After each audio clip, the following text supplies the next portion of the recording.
আমার বন্ধুরা, আশা করি তোমরা ভালো আছো। Welcome to my channel honours bros. আজকে আমাদের আলোচ্য বিষয় একটি কবিতা। কবিতার নাম looking for a cousin on a swing. Looking for a cousin on a swing, written by A.K. Ramanujan. A.K. Ramanujan ছিলেন একজন ইন্ডিয়ান পোয়েট, ইন্ডিয়ান স্কলার। তিনি ইংরেজি ভাষায় লিখেছেন, তিনি কন্নড় ভাষায় লিখেছেন, তিনি সাহিত্য একাডেমি অ্যাওয়ার্ড পেয়েছিলেন এবং তিনি পদ্মশ্রীতে ভূষিত হন। তাহলে শুরু করা যাক। Looking for a cousin on a swing. বন্ধুরা, এই কবিতাটির একটা ডিমান্ড আমাকে বড় বিপদে ফেলেছে।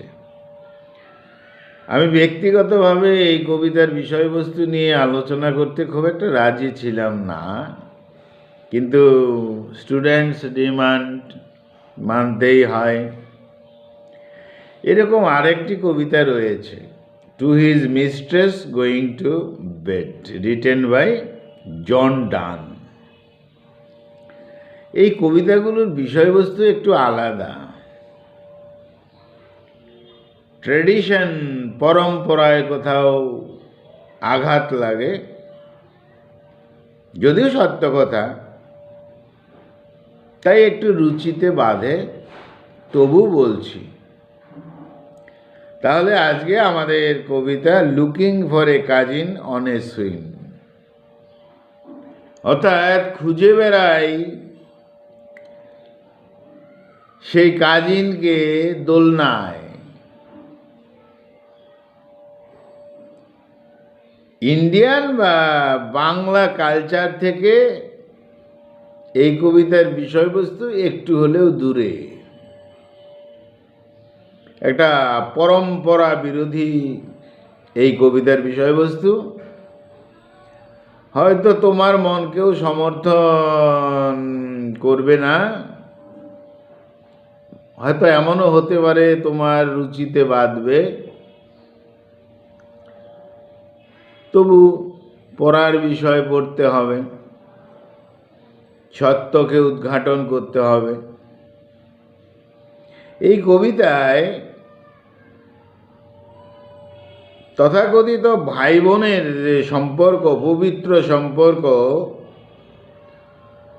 আমরা ইন্ডিয়ান কালচার এবং বাংলা কালচারে জানি, সেখানে যেন কোথাও একটু ডিস্টার্ব করে। তবে বিষয়টিকে সহজ করেই নিতে হবে, যেহেতু কোনো কোনো অঞ্চলের বা সম্প্রদায়ের মধ্যে এই কাকাতো ভাই বোনদের মধ্যে বিয়েও হয়, এই প্রথা রয়েছে। অতএব সহজ করে নেওয়া যেতে পারে। পড়তে হয়, পড়তে হচ্ছে, স্টুডেন্টস ডিমান্ড মানতে হচ্ছে, কিন্তু ব্যক্তিগতভাবে আমি অনিচ্ছুক। কোথায় যেন রুচিতে বাঁধে, তবু বলতে হবে। আমাদের কবিতা looking for a cousin on a swing, অর্থাৎ সেই কাকাতো ভাইকে খোঁজ করছে, দোলনার সেই কাকাতো ভাইকে খোঁজ করছে। যাই হোক, এই কবিতার বিষয়বস্তু একটু ঘুরিয়ে ফিরিয়েই আমি বলবো, তোমাকে বুঝে নিতে হবে। এই কবিতায় স্পষ্ট ভাষায় ব্যাখ্যা করা হয়েছে ভাই বোনের রিলেশনের ইন্ডিয়ান ট্রেডিশনের পরম্পরা বিরোধী। তাই যতটুকু সম্ভব ততটুকু এক্সপ্লেইন করতে চেষ্টা করছি। আসলে কবি লেখকদের কাজ হলো বিতর্কিত বিষয়ে কলম চালানো। যারা ভালো বিশেষ কবি তারা নিশ্চয়ই খুব কৌশল করে কলম চালিয়ে দেন। এখানে হয়েছে খুব কৌশল করে কলম চালিয়েছেন। আবার আমাদের কিছু আধুনিক তথাকথিত কবি পাওয়া যায়, লেখক পাওয়া যায়, যে তারা বিতর্কিত বিষয়টাকে ঘাঁটতে, অর্থাৎ নোংরা ঘাঁটতে, অশ্লীলতা ঘাঁটতে খুব ভালো লাগে, কারণ সেই পাঠক সংখ্যা তো বেশি। যেমন ধরা যাক তসলিমা নাসরিনের বিতর্কিত কিছু কবিতা, হয়তো তিনি সত্য কথাই বলেছেন, সাহিত্যের আদলেই লিখেছেন, কিন্তু দেখা যায় সাধারণ কিছু মানুষের মনে পীড়া লাগে। এমনই একটা বিষয়। আমি এত কিছু ভনিতা করছি, এত কিছু বলছি, তার কারণটা কিন্তু আমি বোঝাতে চাইছি যে কবিতায় বিষয়বস্তুটা কি বলতে চাইছি। যাই হোক, এমনই এক বিষয় নিয়ে এই কবিতা, অর্থাৎ কাকাতো ভাই বোনের মধ্যে শিশু বয়সে কোনো না কোনো না বোঝা ডিজায়ার, ফিজিক্যাল ডিজায়ার বা আকাঙ্ক্ষা, সেই বিষয়ে কবিতা। কবিতায় বলা হয়েছে এভাবেই যে হোয়েন শি ওয়াজ 4 or 5, কাকাতো বোনটি যখন তার বয়স ছিল 4 বা 5, she sat on a village swing, গ্রামের এক দোলনার মধ্যে বসেছিল মেয়েটি। পরিষ্কার, যখন সেই মেয়েটির বয়স 4 বা 5 বছর, সে গ্রামের যে সাধারণ এক দোলনা, সেই দোলনায় বসে দোল খাচ্ছিল। অ্যান্ড হার কাজিন, তার কাকাতো ভাই 6 or 7, যার বয়স 6-7 বছর হবে, সেট হিমসেলফ অ্যাগেইনস্ট হার, তার মুখোমুখি দোলনায় বসেছিল। কাকাতো ভাই বয়স যার 6-7, সেই বয়সেই, শিশু বয়সে মেয়েটির মুখোমুখি বসেছিল দুজনেই শিশু, দুজনেই দোলনায় দোল খাচ্ছিল। কিন্তু দুজনেরই ফিজিক্যাল ডিজায়ার এসে যায়।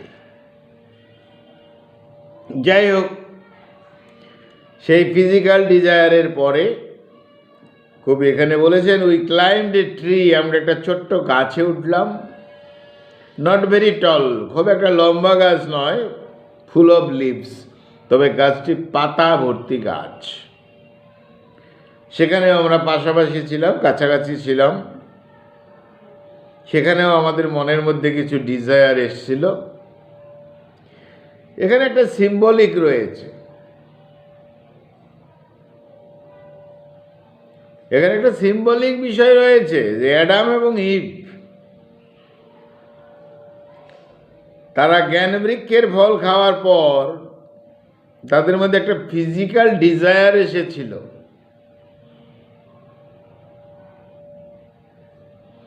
কিন্তু তাদের ফিজিক্যাল ডিজায়ার কমপ্লিটের পর তখন তাদের মধ্যে লজ্জা অনুভূত হয় স্বাভাবিক, কারণ প্যারাডাইস লস্ট। তখন ইভ, অ্যাডাম দুইজনে তাদের শরীর ঢেকেছিল সেই গাছের পাতা দিয়ে, তার সাথে যেন তুলনা করা হয়েছে।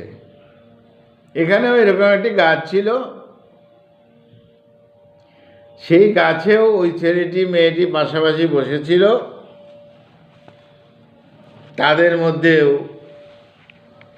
ফিজিক্যাল ডিজায়ার এসেছিল।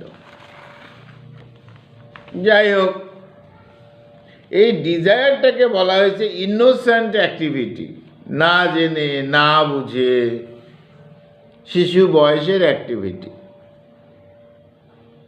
লাইনে বলাই হয়েছে, we are very innocent about it, আমরা এইসব বিষয়ে কিছু জানতাম না, ফিজিক্যাল ডিজায়ার এই সমস্ত কিছু জানি না, বুঝি না, মনে কোনো পাপ ছিল না। হ্যাঁ, কিন্তু সামাজিকভাবে তো অন্যায়, যাই হোক, একটা শিশুবেলার অসহায়তা, বয়সের অসহায় অবস্থার কথা। এবার এই মেয়েটি বড় হয়েছে, বয়স 15 হয়ে গেছে, তাহলে স্বাভাবিক ছেলেটির বয়স আরো বেশি হয়েছে। মেয়েটি বলছে সে লুকস ফর, এখনো সে খোঁজ করে দ্য সুইং, সেই দোলনা ইন দ্য সিটি। মেয়েটি এখন শহরে থাকে, উইথ 15 বছর বয়সে এসেও যেন সেই দোলনার কথা, সেই স্মৃতির কথা মনে পড়ে। আর এই শহরে এসে যেন খোঁজ করে সেই সেই সেই ছেলেটিকে। হ্যাঁ, এখানেও সেই ইনোসেন্ট ব্যাপারটাই রয়েছে, কিন্তু তবু যেন সেই ইনোসেন্ট ব্যাপারে মন টানছে। তখন গাছের উপর উঠেছিল, সেই পাতাযুক্ত গাছের কথাও মনে পড়ে। এখন বয়স হয়েছে, অনেক কিছুই সম্ভব, কিন্তু তবু ওই স্মৃতির কথাটা মনে পড়ে। যাই হোক, অনেক অসমাপ্ত কিছু থেকে যায় জীবনে, এই বয়সে তা অনুমেয়। এই তো বিষয় ছিল, ছোট্ট কবিতা। তাহলে মেয়েটি 5-6 বছরের, ছেলেটি 6-7 বছরের, খুব শিশু দুজনেই, সম্পর্ক তাদের কাকাতো ভাই বোন। তারা যখন দোলনায় বসতো, দোলনায় দোল খেত, তখন স্বাভাবিকভাবে তাদের মধ্যে একটা ডিজায়ার আসতো মানসিকভাবে। তারপর তারা গাছে উঠে বসতো, সেখানেও ফিজিক্যাল ডিজায়ার আসতো। এবার যখন বড় হয়ে গেছে, তখনও সেই ইনোসেন্ট, সেই পাহীন শিশু বয়সের কথা মনে পড়ছে। এই তো ছিল কবিতার বিষয়, এর থেকে নেই কিছু বলার। ব্যাখ্যা করলে অনেক কিছুই বলা যাবে, কিন্তু আপাতত আমি কিছু বলছি না।